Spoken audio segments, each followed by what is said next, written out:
Hello, I'm Brent Hite with Brent Hite Outdoors, and I'm with the Paleo Research Group, and we are on a trail at night somewhere in the Ozark Mountains. We're going to explore a cave. We're going to tell you a little bit about it when we get down there, so stay with us.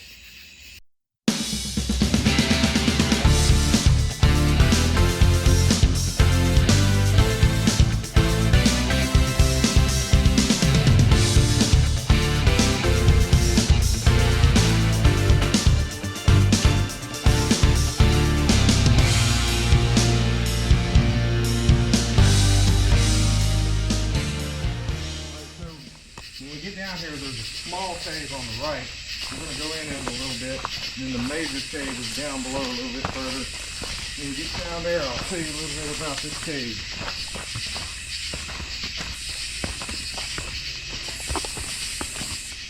Okay, we're standing in a cave that we've done a video on before in a previous video, but we call this the IRC cave, and it's in north central Arkansas in the Ozark Mountains. And I knew this cave was here, but I didn't know much about it in the beginning. But I found an old school book, Arkansas history book actually, and the history book told the story about some bodies that were taken from this cave, and it explains that they were different than us, and that they had larger jawbones, they had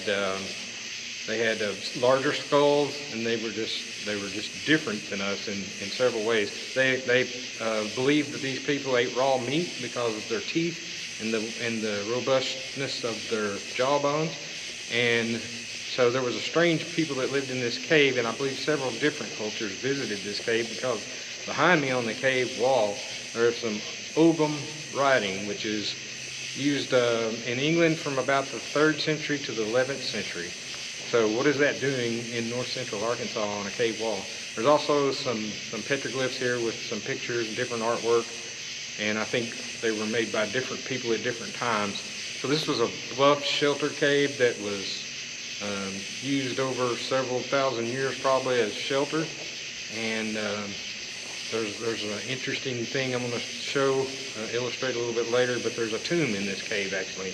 And a Native American woman that I interviewed said that there was an evil chief that they sealed in this tomb because they didn't want his spirit to be able to escape. So I'll be showing that. There's also an exit or an entrance that's been sealed up in this cave for liability issues, possible liability issues. And we'll talk a little bit about that and show you that in just a few minutes. So hang with us and we'll walk around this cave and show you some of the features in it. So Mondo has the light on the Ogham writing. You can't see it very clearly because it has moss, but I'm going to post a picture on the screen that you can see it when we chopped it and we had the moss erased. Look at that right there. And anyway, the first part of this I've been able to look up and try to tell what it says, but it's a burial inscription, and it says, "The right hand of God is a shield," as far as I can tell. I don't know what the rest of it says, so we can maybe assume that whoever did this may have had some kind of Christian background, which would fall in place with Celtic people in the Ogham writing to some extent. So there's also some pictures underneath this, and then if you'll shine up here above Mondo, you can faintly see there's a circular structure right there, and I'll put a picture again up on the screen so you can see it more clearly. There's a couple of disc shapes that look almost like UFOs. And then over to the left there's more artwork. There's actually a picture of some smaller people and some larger people, which leads me to believe that they may be depicting a giant of some sort. And then this place over here that we're looking at now, that's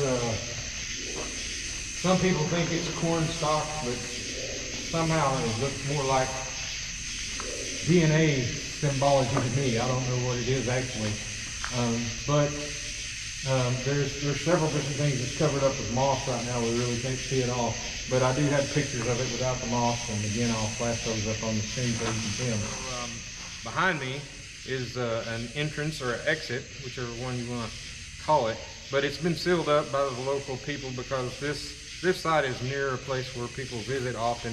They thought that people might actually get stuck if they went through this tunnel that leads to the other side of the mountain. This cave is built inside of a mountain, It's a half dome shaped cavern actually, and probably the other half of it is still underground. This is the part that pushed up, so it's probably a dome shaped cavern underground, and through earthquakes or whatever happened in the past, this portion of it pushed up and made this half dome shaped cavern. But there is a hole, and this is sandstone, and it's unusual to find water flowing through sandstone. Usually you find water flowing through like limestone aquifers and different things, but this is kind of a rarity, which leads me to believe that maybe this was designed, and I'll show you a little bit more a little later about why I think there's some design going on here. But water does flow through here year round. There's a pool of water down here right now, but there is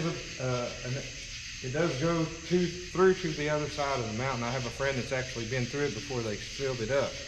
And Mondo and Doug and I actually looked for the exit at one point last year, but we didn't have a lot of time that day. We hadn't actually located it, but there is an exit on the other side. So we could potentially get on the other side and walk or crawl back through to this point where it is filled up now.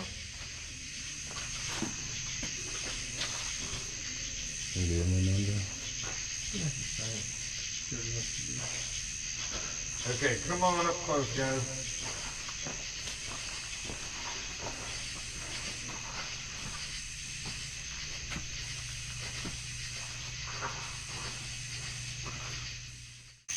Okay, so what we've got here, this is the place of the tomb. There was a local Native American woman that we interviewed a few years ago, and she was in her 80s when he interviewed her, and she used to live on this site actually. There was a farm out in front of this cave at one point, and she lived here at one time. And her grandmother told her the legend about the evil Indian chief that was buried in this tomb. And I want to show you something. You can see the round tube here. The circular pattern in that rock. It's been filled in with dirt, and what's interesting is there's 3 holes that are drilled into this thing. Come on up here and take a look at it. See your camera just a second. So I don't know, it looked pretty uniform, and I think somebody has attempted to bore some holes in here so maybe they could push a camera through there. Because it's uniform, I don't think an animal possibly could have done the center one, but these other 2 holes on the right and the left are pretty uniform and really circular. So I think somebody tried to bore into this maybe, I don't know. But this has happened recently, because the first time I came here, this was completely sealed. So maybe somebody released the evil spirit, I don't know. Need some light, Doug?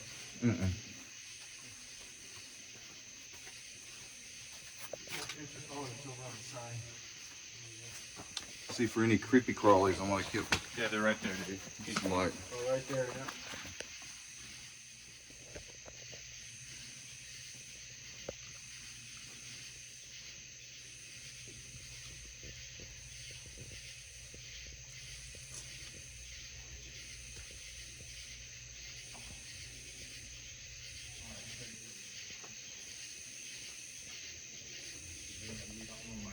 Okay, so we're standing at the mouth of the cave, and I'm going to try to get everybody to focus their light on some seams that run through this cave on different sides. And to me, it almost looks as if this cave was constructed, which sounds crazy, but when you look at the seam work, if we can illustrate it, or if we can illuminate it, it does kind of make sense. There's a lot of architecture built throughout antiquity in different places, and this is kind of one of those places.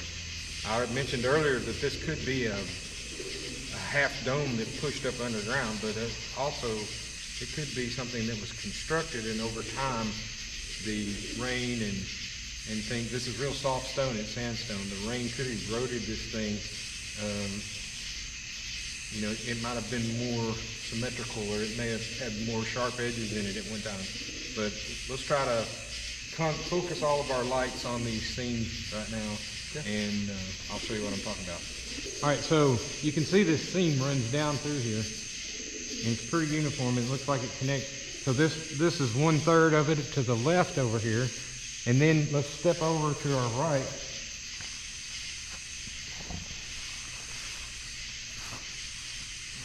The other thing is right over here.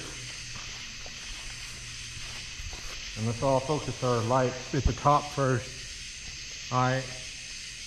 And so let's follow it down. And this seam runs down. You can see it goes right on down to the base of that opening. And then right above us, let's step back out just a little bit. Right above us, you'll notice there's 3 stones on the rim. There's a seam right over here to our left, right above Doug over there. Okay, and this is another seam right over here somewhere. You see it? Right there. Is the other seam. So this piece right here could potentially fall out of there and land on us, but it's held in place because of the arch shape. And so you got a seam that runs across the rim out here, and then you have these same seams that run down through the base of this cave. So to me, it looks almost like a construction, but it may just be natural formation.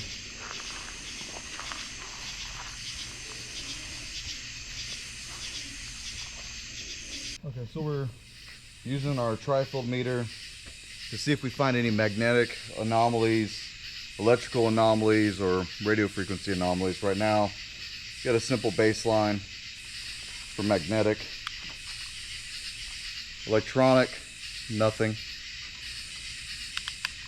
Radio frequency, nothing. So that's above the cave. Then we'll go into the mouth of the cave, take some readings there, and see what comes up. Okay. So our baseline is reading 0.5 milligauss, going up to a 1 milligauss reading.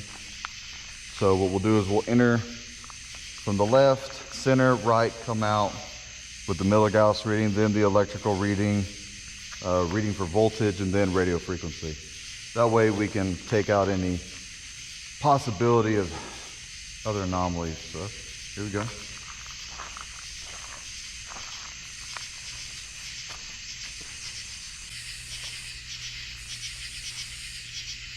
Baseline's 3 to 4, 0.3 to 0.4 for milligauss. That's nothing. I'm gonna turn it off and turn it back on and put it on weighted for electricity again. For voltage. It's at a 10. It's at a 9. Climb back to a 10. If it goes back up, sometimes when you first turn it on, it'll spike and then go down, but if it maintains 10. No, it's maintaining. Okay. I've already been testing it. It hasn't acted weird on us.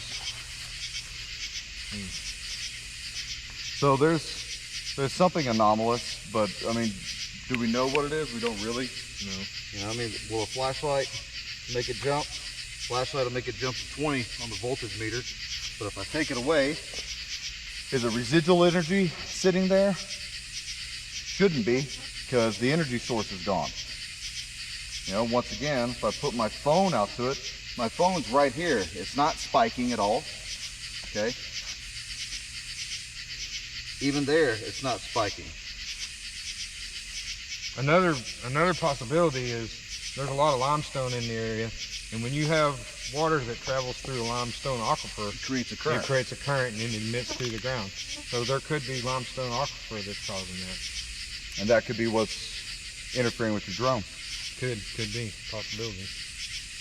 All right, look at that, kids. Science is cool. Mondo, are you alive? No.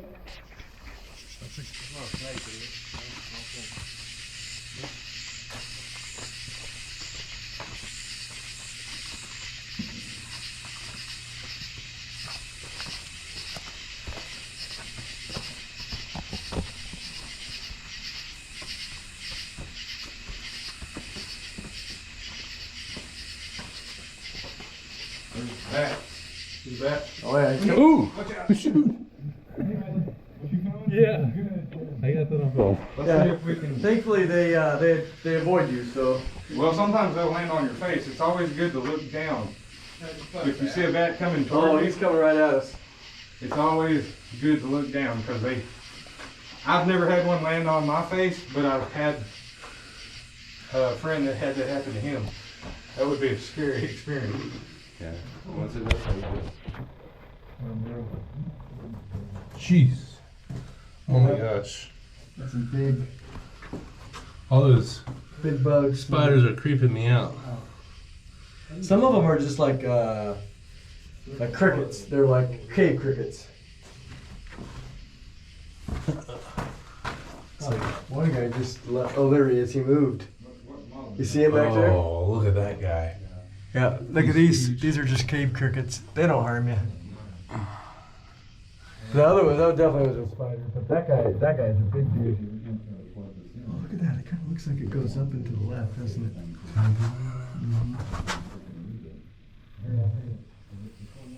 it? Okay, so we've kind of given you a brief tour of this cave. We're going to be viewing some more caves in the following days.